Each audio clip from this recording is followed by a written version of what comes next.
Certainly excited about the start of the season. Anxious to just see how our guys play. I thought we had a really good exhibition, played pretty well, pretty efficiently, and hopeful that we'll continue that. Really, excited to see Presbyterian. I think they have really good guards. The size of their guards is going to be challenging for us. Reddish, a big, strong kid at the point. He's 6'4" and over 200 pounds, and does a lot of things in the paint and around the basket that are problematic, rebounding as well. Harrison can really score. Freshman of the year in the league for them, 17 points a game and scores in a variety of ways. Just one of those guys that makes threes, can create his own shot. Quentin does a really good job of running a lot of unique actions for them and moving their pieces around really well. So I know he's excited about their team. It feels like they finally have gotten, some guys back with some experience. I know he's been, building the program the way he wants it. And, inside Hill and McCormick. McCormick can really shoot it. Plays a couple different positions. And then Hill's kind of an undersized 5 that plays a little more like a 4 that can face you up and drive you and finish around the basket and just plays with good poise. So, excited to see again our team play and really anxious to get to the start of the season. We obviously have a bunch of games coming at us quickly. So with that, I'll take questions. Hey, Coach, it's David Hood with TigerNet. What is maybe 1 or 2 things you feel like you've learned about your team that you didn't know 3 weeks or a month ago? I don't know if I've learned anything like that you could point to until you actually see it in game play consistently. You're always still waiting to see. I was really happy that PJ played well in the scrimmage. He, did a nice job of finishing plays. I guess part of that, my comment to that would be, I think our guys really like each other, having been around them for a couple months. That's one thing that I've been very pleased with and jumps out is we've got a lot of new players, 3 new freshmen, 2 new transfers, and our team chemistry is good. Guys are working hard. But until we kind of see how we mesh, how we're playing together, I think you're still, as a coach, still trying to figure it out. And that's one of the things you enjoy about coaching, is that every team is a little bit unique, and this is no different this year. Hey, Coach, it's Trevor Gross from CUtigers.com. Hunter Tyson is a guy that he had some real big offensive games last season. He shot 1 3-pointer last week. Do you need him to be a consistent scorer for you? Well, we just need him to make the right play. I think that's really a lot of what basketball is making the right play. When you're open, we want you to shoot it. When you create a long closeout, you can shoot it or drive it. If you draw 2, then you need to pass it.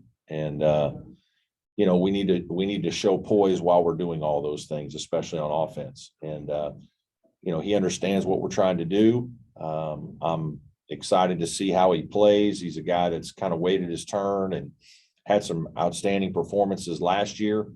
And I'm sure he'll have some this year. So, he's done a really good job of being a leader and, kind of rallying our team at times.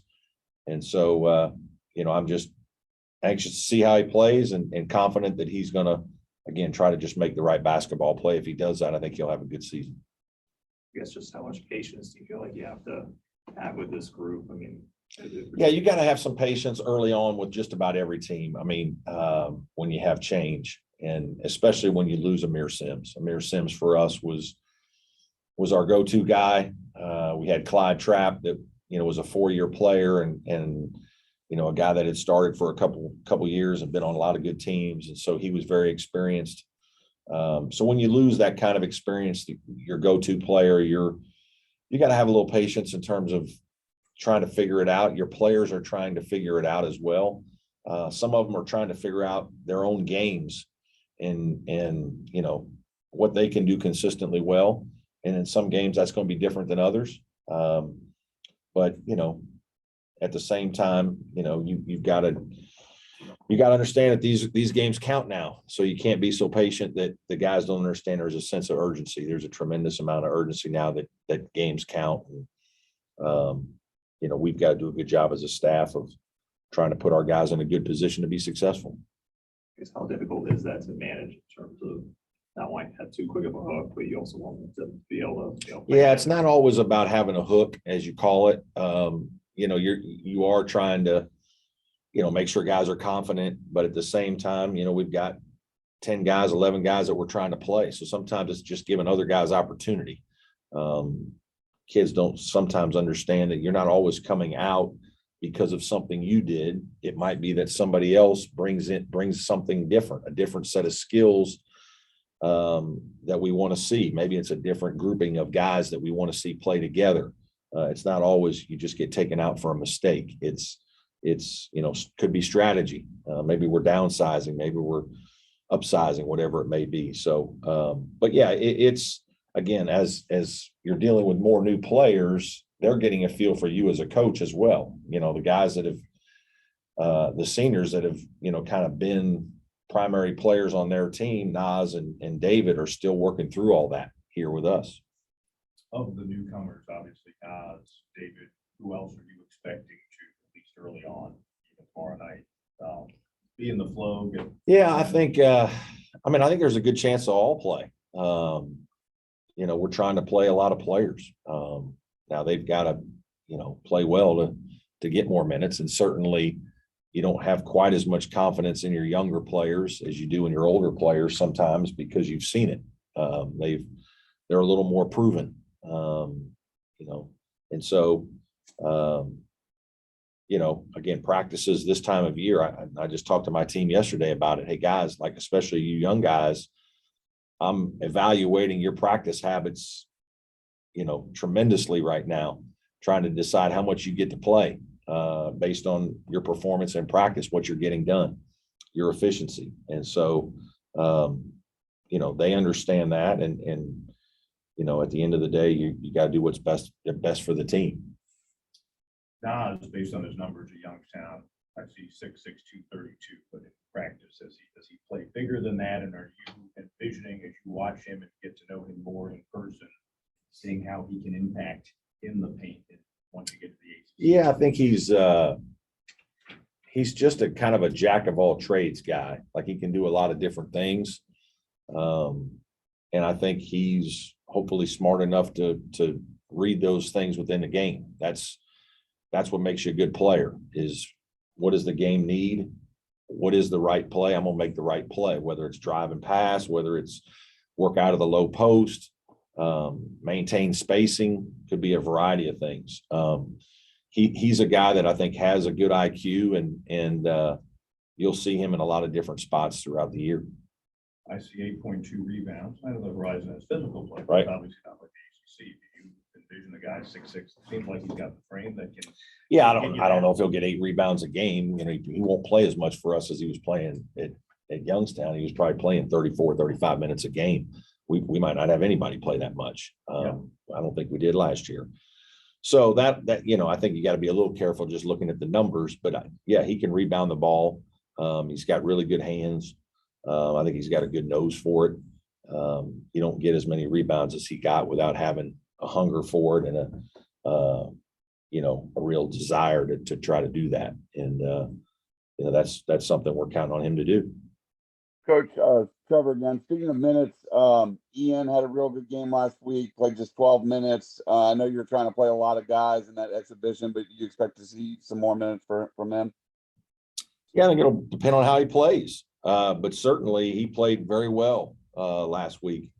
That was good to see. He had not played as well in one of the scrimmages, but the last couple of weeks, I think he's practiced well and it carried over to the game.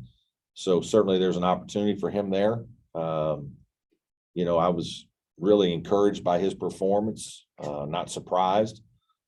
because he's had some days like that in practice. And, you know, I think he and Ben, those two guys are going to have to give us, you know, some good productivity coming off the bench. PJ is not a guy who's going to log, you know, 30 minutes, I don't think, very regularly. He's a guy that's going to go in and out a little bit, and those guys are going to get opportunities. So their ability to play, you know, well early will be important to our team. Kind of going off of that, Brad, obviously, before you mentioned, you know, not necessarily knowing which starting five you wanted to play coming into the season. I guess, what did you like about the five that ran out first again in that exhibition game? You know, I just think there was good experience, guys that know what we're trying to do, and defensively are probably a little more sound than some of the younger guys and even the new guys. And, you know, I thought they did a good job. I thought they played pretty well together. Now, you know, how does that continue? I don't know. You know, are we going to continue to play the two little guys together on a regular basis? I'm sure they'll play a lot. Is it starting? I don't know. We'll see. But I did like, you know, their approach, and I thought, you know, I thought it worked well. I think Hunter's really helped PJ. He's kind of a calming voice and an experienced player. David Collins still figuring us out a little bit, but you know, ready for the moment, ready for all that. He's played in a lot of games, so he's experienced. He's not as wide-eyed as the young guys. So it was good. I thought they played well, and you know, they'll probably be the guys this week. When you say the two little guys, I'm sorry, you're referring specifically. Nick and Al. How much, I know every player has got to find his own way. I'm sure you've seen good things out of PJ and preseason practice, so forth. What is your expectation that he can maybe do making that step from freshman? Yeah, he'll make a big step. I think he'll, you know, he needs to for us to have a good team. You know, I think there's every guy kind of gets to that position. It's what we talked about when we recruited him. We told him as a freshman. In fact, I remember his dad telling me that I was like the only head coach that told him you probably won't start if you come to Clemson. You know, and we weren't going to change everything we were doing because of PJ at the time. We knew that he was going to need a little time, and we had an all-conference player. And so I wasn't going to change Aamir Simms being an all-conference player in that situation.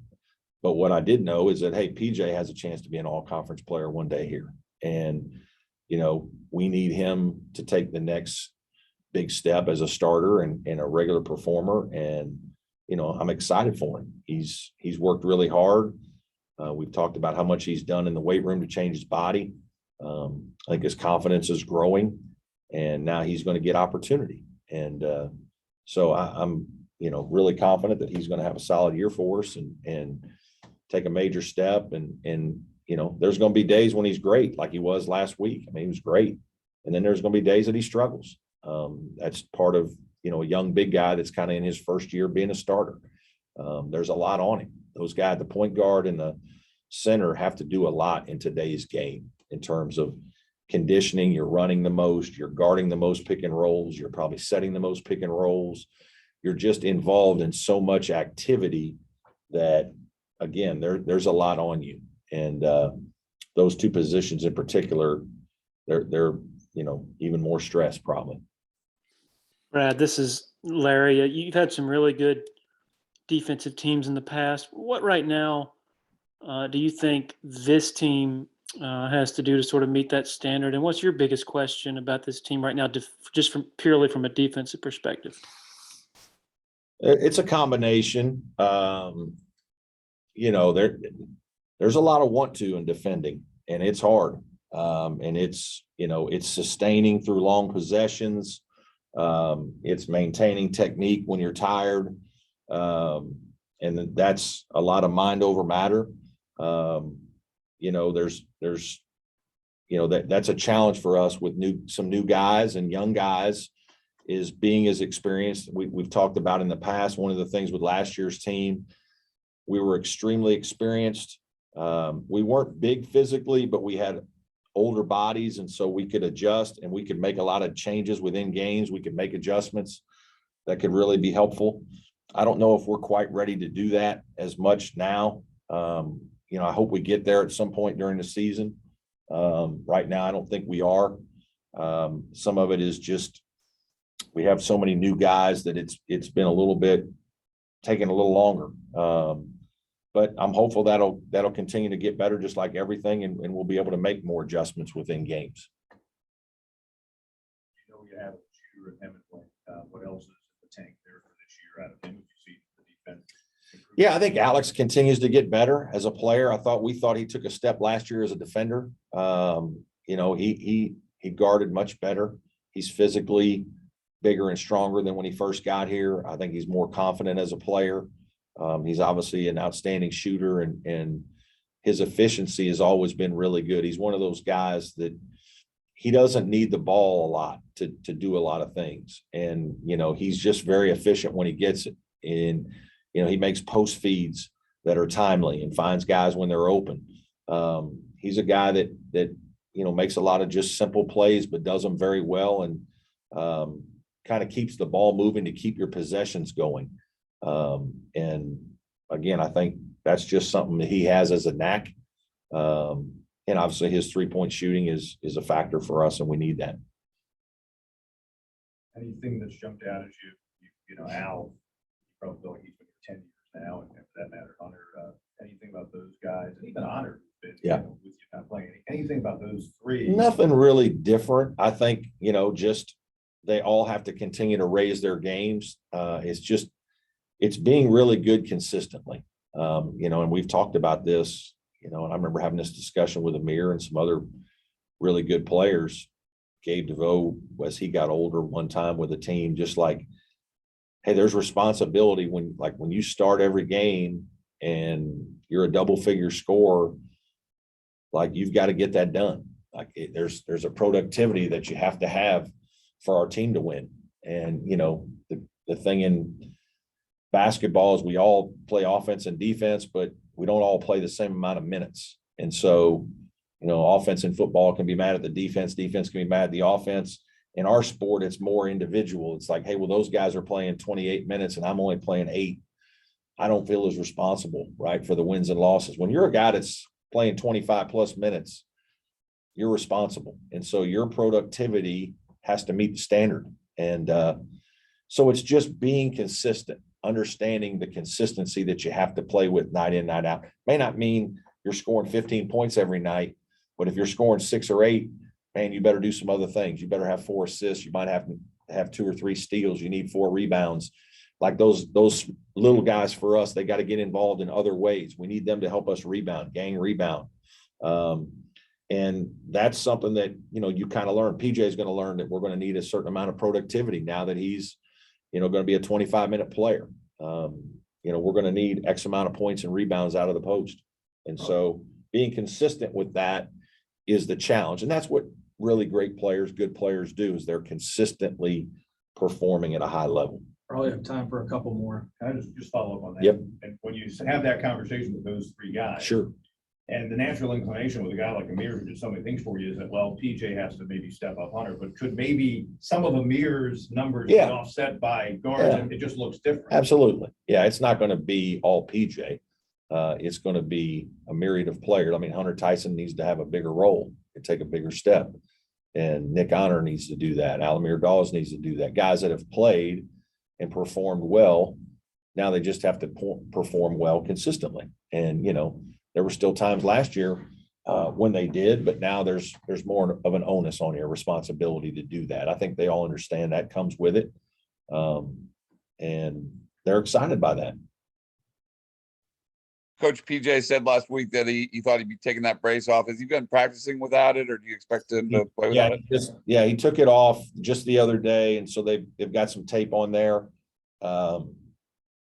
I'm assuming that's what he'll play in. I don't know if he'll get a sleeve, but he took the brace off early in the week, or late last week, over the weekend, and seems to be fine so far. Yep. Anybody else? Thanks, Coach. Thank you. Thank you.